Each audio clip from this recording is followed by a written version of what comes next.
സുഹൃത്തുക്കളെ, middle east മധ്യേഷ്യ പുതിയൊരു യുദ്ധത്തിൻ്റെ വക്കിലാണ്. എന്ത് സംഭവിക്കുമെന്നൊന്നും അറിയില്ല. എന്തായാലും ഇറാൻ്റെ തലസ്ഥാനത്ത് വെച്ച് ഒരു ഭീകരാക്രമണം ഇസ്രായേൽ നടത്തി. അപ്പോൾ ഇതൊന്നും ഭീകരാക്രമണമല്ലേ? അമേരിക്കയിൽ ഒരു ഭീകരാക്രമണം നടത്തിയതിനാണ് ഇറാഖിലും അഫ്ഗാനിസ്ഥാനിലൊക്കെ അമേരിക്ക കയറി നിറങ്ങിയത്. പക്ഷേ ഭീകരാക്രമണം നടത്തിയവരുടെ രാജ്യമെന്ന് പറയുന്നത് ഇറാഖോ അഫ്ഗാനോ ആയിരുന്നില്ല. അപ്പോൾ അമേരിക്കയ്ക്ക് എന്തും ആവാം. അമേരിക്കയുടെ കയ്യിൽ ശക്തിയുണ്ട്. അപ്പോൾ അതിന് ഗുണ്ടായിസം എന്നാണ് പറയേണ്ടത്. മനുഷ്യാവകാശം, ഹ്യൂമൻ റൈറ്റ്സ് എന്നൊന്നും പറയേണ്ട കാര്യമില്ല. ഈ ഫോട്ടോയിൽ കാണുന്ന 2 പേർ അമേരിക്കൻ അടിമകളാണ്, രാജാക്കന്മാരാണ്. ഈ കാലഘട്ടത്തിലും രാജാക്കന്മാരെന്ന് പറഞ്ഞിട്ട് വാഴുകയാണ്. അപ്പോൾ ഇത് കേൾക്കുന്ന ചിലരെങ്കിലും വിചാരിക്കാം യൂറോപ്പിലൊക്കെ ഭയങ്കര ജനാധിപത്യമാണെന്ന്. യൂറോപ്പിൽ നമ്മൾ അടക്കി ഭരിച്ചിരുന്ന ബ്രിട്ടീഷുകാർ, അവിടെ ഇന്നും രാജാധിപത്യമാണ്. അവിടെ ഒരു ഭരണഘടനയില്ല. സ്പെയിൻ, പല യൂറോപ്യൻ രാജ്യങ്ങളും രാജാധിപത്യത്തിലാണ്. അവിടെ നടത്താൻ കൊടുത്തിരിക്കുകയാണ് അവരുടെ രാജ്യം. പക്ഷെ ആവശ്യഘട്ടത്തിൽ അത് രാജാവ് തിരിച്ചു പിടിക്കും. ഓസ്ട്രേലിയ, കാനഡ, UK ഇവിടെയൊന്നും പ്രസിഡന്റ് ഇല്ല, പ്രധാനമന്ത്രിയാണുള്ളത്. പ്രധാനമന്ത്രിയെ നിയമിക്കുന്നത് ആരാണ്? അവിടുത്തെ രാജാവാണ്. ജനങ്ങൾ തെരഞ്ഞെടുത്ത് ഇന്നയാളെ ഞങ്ങൾക്ക് ഇഷ്ടപ്പെടുന്ന രാജാവിനെ ബോധ്യപ്പെടുത്തണം. അപ്പോൾ രാജാവ് അവരെ പ്രധാനമന്ത്രിയായിട്ട് നിയോഗിക്കും. അപ്പോൾ ജനങ്ങളുടെ ഇഷ്ടം രാജാവിനെ ബോധിപ്പിക്കാനുള്ള ഒരു സ്വാതന്ത്ര്യമേ അവിടെയുള്ള. അവരൊന്നും പ്രജകളാണ്, പൗരന്മാരല്ല. രാജാവിൻ്റെ അടിമകളാണ്, പ്രജകളാണ്. അതേപോലെ മിഡിൽ ഈസ്റ്റിൽ തങ്ങളുടെ ആവശ്യങ്ങൾക്ക് വേണ്ടി ലോകത്തെ അമേരിക്ക കൊള്ളയടിക്കുകയാണ്.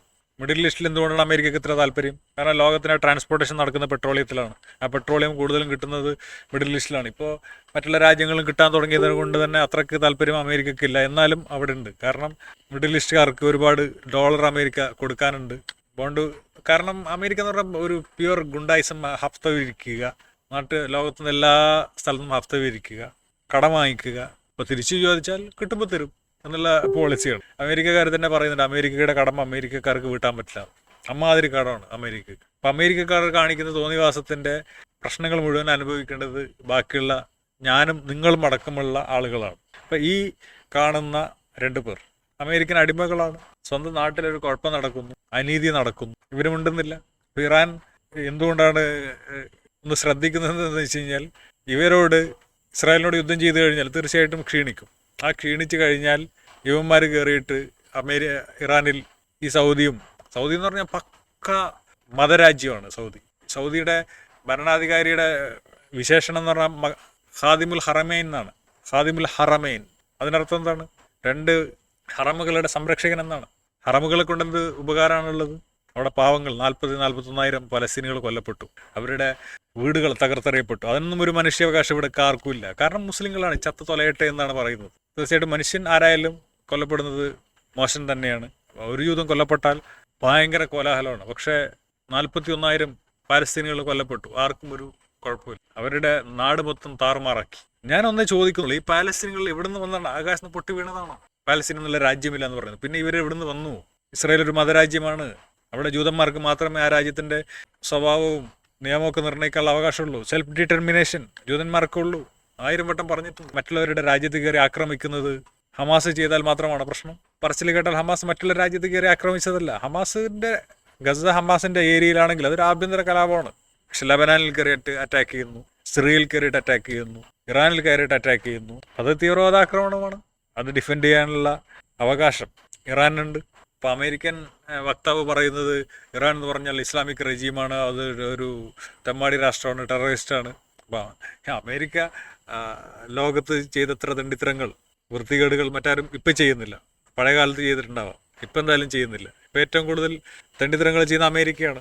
ഏതോ കോണ്ടിനെന്റിൽ എത്രയോ കിലോമീറ്റർ അപ്പുറം കിടക്കുന്ന അമേരിക്കക്ക് എന്താണ് മിഡിൽ ഈസ്റ്റിലെ കാര്യം? മിഡിൽ ഈസ്റ്റിൽ പല സ്ഥലങ്ങളിൽ ജനാധിപത്യം ഉണ്ടായിരുന്നു. അമേരിക്ക തകർത്തിട്ട് അവരുടെ പപ്പറ്റുകളെ വെച്ചു. കാരണം അവർക്ക് അവിടുന്ന് പെട്രോൾ കൊള്ളയടിക്കണം, അവരുടെ ഇഷ്ടത്തിനനുസരിച്ച് നീങ്ങണം. അവരുടെ ഇഷ്ടത്തിനനുസരിച്ചിട്ടുള്ളത് ആരെങ്കിലും നിന്നാൽ അവനെ തകർക്കും. അതാണ് അമേരിക്ക ചെയ്യുന്നത്. അമേരിക്കക്ക് ജൂതന്മാരുടെ വലിയ ഇഷ്ടമുണ്ടായിട്ടൊന്നുമല്ല, ബ്രിട്ടനും ജൂതന്മാരുടെ വലിയ ഇഷ്ടമുണ്ടായിട്ടൊന്നുമല്ല അവരവിടെ കൊണ്ടുവന്നിരുത്തിയിട്ടുള്ളത്. അവിടെ മിഡിൽ ഈസ്റ്റിലൊന്നും പ്രശ്നങ്ങൾ ഉണ്ടാക്കണം, എന്നാലും അമേരിക്കയുടെ സഹായം ആവശ്യമുണ്ടാവുള്ളൂ. അപ്പോൾ ഈ തന്ത്രങ്ങൾക്ക് വേണ്ടിയിട്ടും അമേരിക്കയുടെ തന്ത്രങ്ങൾക്കൊക്കെ വേണ്ടിയിട്ട് ഇവിടെ ഒരുപാട് പേർ കൈയടിക്കുകയും മാർപ്പ് വിളിക്കുകയൊക്കെ ചെയ്യുന്നുണ്ട്. ഇപ്പോൾ വിശ്വാസികളായ ആളുകൾ, മുസ്ലിങ്ങൾ തന്നെ സ്വയം ചിന്തിക്കുക, എവിടെയാണ് അള്ളാഹു? സൗദി എന്ന് പറയുന്നത് ഒരു കുടുംബമാണ്. സൗദി എന്നുള്ള കുടുംബത്തിൻ്റെ സ്ഥലമാണ് സൗദി. ഞാൻ സൗദി പൗരനെ ഞാൻ കളിയാക്കിയിട്ടുണ്ട്. കാരണം സൗദി എന്ന് പറയുന്ന ഒരു കുടുംബമല്ലേ, അപ്പോൾ നിങ്ങളൊരു കുടുംബരാജ്യമല്ലേ, കുടുംബത്തിൻ്റെ ആളല്ലേ നീ എന്നൊക്കെ ചോദിച്ചിട്ട് ഞാൻ സൗദിയോട് കളിയാക്കിയിട്ടുണ്ട്. പാണക്കാട് എന്ന് പറയുന്ന മലപ്പുറത്ത് ഒരു രാജ്യം ഉണ്ടാക്കിയാൽ എങ്ങനെ ഇരിക്കും? അത് പാണക്കാട്ടുകാരുടെ കുടുംബകാര്യമാണ് അല്ലേ? അപ്പോൾ ഇങ്ങനെയുള്ള ഒരുപാട് പ്രശ്നങ്ങൾ നടക്കുന്നുണ്ട്. ഇസ്രായേലിനൊപ്പം അമേരിക്ക വരുമെന്ന് പറയുന്നു, ഇറാനൊപ്പം റഷ്യ ചേരാമെന്ന് പറയുന്നതൊക്കെ ന്യൂസ് കേൾക്കുന്നുണ്ട്. എന്താവുമെന്ന് അറിയില്ല. എന്തായാലും ഈ യുദ്ധത്തിൽ കുറച്ചും കൂടി റൈറ്റ് ഉള്ളത്, അവകാശമുള്ളത് ഇറാനാണ്. ഇസ്രായേലിനോട് പലരും പറഞ്ഞു ഓക്കെ ഒന്നിച്ച് നിൽക്കാൻ പറ്റും, അവർക്ക് വരെ രാജ്യം കൊടുക്കും, പറ്റില്ല എന്നാണ് പറയുന്നത്. പരമഗുണ്ട അമേരിക്ക തന്നെ പറഞ്ഞിട്ടുണ്ട് ഇസ്രായേലിനോട് അവർക്ക് രാജ്യം കൊടുക്കില്ല. അപ്പോൾ അങ്ങനെയൊക്കെയാണ് കാര്യങ്ങൾ. അപ്പോൾ ഈ രണ്ട് ഗുണ്ടകൾ ഇല്ലാതാവണം, അമേരിക്കയുടെ ഇൻഫ്ലുവൻസ് അറേബ്യയിൽ ഇല്ലാതാവണം, അവിടെ ഒരു മതേതര അറേബ്യ വരണം. ഈ ഗുണ്ടകളൊക്കെ ഗൾഫിലുള്ളത് കൊണ്ടാണ്, അമേരിക്ക എന്ന പരഗുണ്ട ഗൾഫിലുള്ളത് കൊണ്ടാണ് ഇവന്മാർക്ക് ഇതൊക്കെ ചെയ്യാൻ കഴിയുന്നത്. അമേരിക്ക ഇല്ലായിരുന്നുവെങ്കിൽ യൂറോപ്പിനെ പോലെ പരസ്പരം തമ്മിൽ തല്ലി എന്നേ അവർ നന്നായേനെ. ഇന്ത്യയിൽ എന്തുകൊണ്ടാണ് ആൾക്കാർ മതേതരത്വം പറയുന്നത്? കാരണം തമ്മിൽ തല്ലി അടിയായിട്ട് ഇവിടെ നിൽക്കില്ലെന്ന് അറിയാം. അങ്ങനെ പരസ്പരം തമ്മിൽ അടിച്ചു കഴിഞ്ഞാൽ നശിക്കുമെന്നുള്ള ബോധം മിഡിൽ ഈസ്റ്റുകാർക്ക് ഉണ്ടായിക്കഴിഞ്ഞാൽ, ഇന്ത്യക്കാർക്ക് ഉണ്ടായിക്കഴിഞ്ഞാൽ പരസ്പര സമാധാനം വരും. ഈ രണ്ട് ലോക മഹായുദ്ധങ്ങൾ നടന്നപ്പോൾ യൂറോപ്പുകാർക്ക് ആ ബോധം ഉണ്ടായി. അപ്പോൾ അമേരിക്ക അവിടെ ഈ തടുക്കാനുള്ളത് കൊണ്ടും ഇത് മുതലെടുക്കാനുള്ളത് കൊണ്ടും കുത്തിത്തിരിപ്പുണ്ടാക്കാൻ ഉള്ളത് കൊണ്ടുമാണ് അവിടെ പ്രശ്നങ്ങൾ ഉണ്ടാകുന്നത്. ലോകത്തെല്ലായിടത്തും ഐസിസ് ഭീകരാക്രമണം നടത്തുന്നുണ്ട്, പക്ഷേ ഗൾഫിൽ നടക്കുന്നില്ല. കാരണം എന്താ? ഒരു ഹിലരി ക്ലിൻ്റൻ്റെ ഒരു വീഡിയോ തന്നെ ഉണ്ട് അൽഖായിദൊക്കെ ഉണ്ടാക്കാൻ. കാരണം താലിബാൻ ഉണ്ടാക്കാനൊക്കെ അമേരിക്ക സഹായിച്ചിട്ടുണ്ടെന്ന്. കാരണം റഷ്യയെ അഫ്ഗാനിസ്ഥാനിൽ നിന്നും പുറത്താക്കാനൊക്കെ വേണ്ടിയിട്ട് സ്വാഭാവികമായിട്ടുണ്ടാകും. ആയുധം ഉണ്ടാക്കുന്നവന് അത് വിൽക്കണം, അത് വിൽക്കാൻ ലോകത്ത് പ്രശ്നങ്ങൾ വേണം, അത് പ്രശ്നങ്ങൾ ഉണ്ടാക്കുക എന്നുള്ളത് അവരുടെ പണിയാണ്.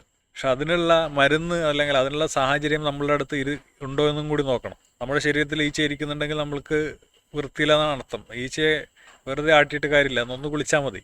ഇപ്പോൾ ഈയിടെ മോസ്കോയിലോ റഷ്യയിൽ ആക്രമണം ഉണ്ടായപ്പോൾ അമേരിക്ക ആക്രമണം ഉണ്ടായെന്ന് വിവരം അറിഞ്ഞപ്പോൾ തന്നെ പറഞ്ഞത് ഐസിസ് ആണ്. പുടിൻ പറഞ്ഞു താൻ ഉണ്ടാക്കുന്നതൊക്കെ വേറെ പലയിടത്ത് പോയി ഉണ്ടാക്കിയാൽ മതി, ഇവിടെ ഉണ്ടാക്കണ്ടെന്ന് ബൈഡനോട് പറഞ്ഞു. പിന്നെ അതിൻ്റെ കഥ എന്തായാലും ഞാൻ അന്വേഷിച്ചിട്ടില്ല. എന്തായാലും അതിൻ്റെ പേരിൽ പുടിൻ എന്തായാലും ഇസ്ലാമിക രാജ്യങ്ങളൊന്നും ആക്രമിക്കാൻ പോയിട്ടില്ല. പുടിൻ അറിയാം കാര്യങ്ങളൊക്കെ.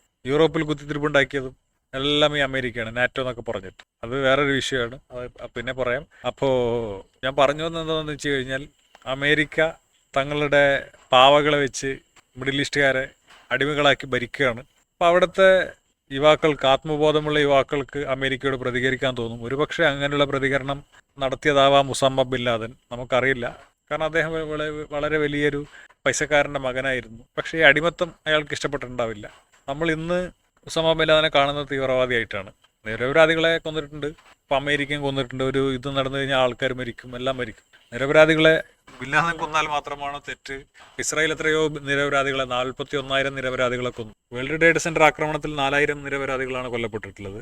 പക്ഷേ ഇവിടെ തന്നെ 4,000 കുട്ടികൾ എന്തായാലും കൊല്ലപ്പെട്ടിട്ടുണ്ടാകും. 4,000 അതിൻ്റെ ഇരട്ടി കുട്ടികൾ പലസ്തീനിൽ കൊല്ലപ്പെട്ടിട്ടുണ്ടാകും. അപ്പോൾ നിരപരാധികളെ കൊല്ലുന്നതാണ് ഭീകരവാദമെങ്കിൽ അമേരിക്ക ഭീകരവാദിയാണ്, ബുഷ് ഭീകരവാദിയാണ്.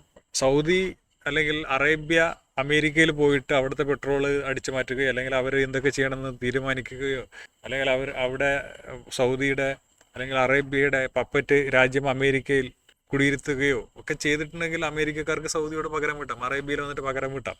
പക്ഷെ അറേബ്യക്കാർ അമേരിക്കയിലോട്ട് പോയിട്ട് ഒന്നും ചെയ്തിട്ടില്ല. അപ്പോൾ അമേരിക്ക ഇവിടെ വന്നിട്ടാണ് കൂടുതൽ പ്രശ്നങ്ങൾ ഉണ്ടായിട്ടുള്ളത്. ബ്രിട്ടീഷുകാർ ഇന്ത്യയിൽ വന്നിട്ട് നമ്മൾ അടക്കി ഭരിച്ചു കഴിഞ്ഞാൽ, അവർ നമ്മളൊന്ന് മൂത്രമൊഴിക്കണമെങ്കിൽ, ഒന്ന് പുറത്തിറങ്ങണമെങ്കിൽ ബ്രിട്ടീഷുകാരുടെ അനുവാദം ചോദിക്കണമെന്ന് വന്നു കഴിഞ്ഞാൽ നമുക്ക് പ്രതികരിക്കാനുള്ള അവകാശമുണ്ട്. അമേരിക്ക ഒന്നും 250 വർഷം മുന്നേ ഇല്ലാത്ത രാജ്യമാണ്. അവിടുത്തെ തദ്ദേശീയരായ ഇന്ത്യക്കാരെ, അവിടുത്തെ റെഡ് ഇന്ത്യൻസിനെയൊക്കെ കൊന്ന് കൊലവിളിച്ച് ഉണ്ടാക്കിയ രാജ്യങ്ങളാണ് ഇതൊക്കെ, ഈ ക്രിസ്ത്യ രാജ്യങ്ങളൊക്കെ. ക്രിസ്ത്യാനികളാണ് ലോകത്തിലെ ഏറ്റവും വലിയ തീവ്രവാദികൾ.